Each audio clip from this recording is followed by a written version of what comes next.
I remember when I was just a kid, maybe about 11 or so. I was staying at a friend's house. I spent the night there, and I remember her grandma, who she lived with due to her parents being irresponsible druggies, collected porcelain dolls. I didn't used to have a problem with porcelain dolls. Sure, I thought they were a little creepy, but I could easily overlook that and deal with it, like I could with a lot of other things. But one doll freaked me out, particularly badly. The doll had to be at least 4 feet tall. It had long, luxurious looking blonde curls down to the center of its back, and it was clad in a lacy, expensive looking bride's dress. The outfit was even complete with a veil and delicate looking silky shoes and fancy jewelry. But that's not what scared me. Her arms were outstretched and her blue eyes were wide open, as if were in fright. Her painted lips were also agape, as if they were frozen in a muted scream. I remembered staring at it for a while. When I went to greet her grandmother, meeting her for the first time, I don't think she noticed, but my friend did. Yeah, I always thought that one was sort of spooky. Come on, let's go. You got the new Backstreet Boys CD, right? We should go listen to it. I haven't heard it yet. I just nodded in agreement, not wanting to be in the same room with that doll anymore. We did typical preteen girl things. We watched Spice World and listened to some pop CDs, poorly singing along with them. All thoughts of that creepy doll left my mind. Her grandmother ordered pizza and we ate and talked about what members of what boy bands we thought of were cute, or if we were Spice Girl, which one we would be, and it was always silly stuff like that when I was that age. We got around to telling scary stories after we turned the lights off. I was nowhere close to the unnerved, but my friend fell asleep first. She always was a quick to doze off. I sat up and stared at the static that she left on the television. She always needed some white noise to fall asleep, but frankly the static bothered for me.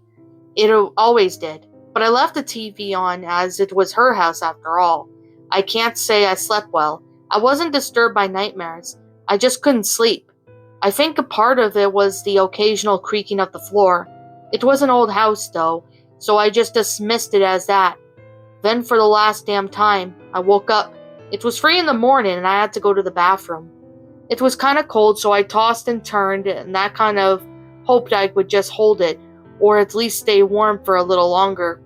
But eventually I gave in and got out of bed, placing my bare feet on the floor. At least it was carpeted.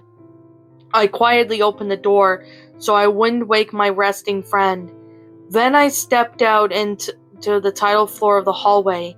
I tensed up for 2 reasons. First, the tile was freezing cold, and the other reason? I saw that damn doll, her wide, lifeless, glassy eyes staring, her arms outstretched and her dainty fingers reaching towards me, and her lips still parted in that soundless scream. It was a wonder I didn't wet my pants. Screw this, I thought, turning back to go around back to my friend's room. Stephanie! I shook her, and she stared at me with a blank annoyance. It kinda helped him to wake her up. She's always the bigger and stronger than me, and I never had trouble admitting that. What? She sat up. The doll, I murmured. What, did you have a bad dream? No, it's in the hallway. What? That's not funny. Did you move it? No, I wouldn't want to touch that frickin' thing. She chuckled at my reaction. But really, I'm serious. Come check if you don't believe me. Your grandma's room is on the other floor, so we can just put it somewhere else? She nodded at me. When I opened the door, Stephanie stared at me like I was crazy. She could tell from the look on my face, even the dim light of the television static, that I was being completely serious when I said I didn't touch it. Was it closer than it was a few minutes ago, or was it just my imagination? Well, here's the guest room my dad stays in when he visits. It was just a few feet away from the doll. I nodded and opened the door. It was a rather barren room. All was in it was a bed, a lamp, and a nightstand. I guess we could put it in here till later. We moved the doll together. I hated touching it. It was cold to touch.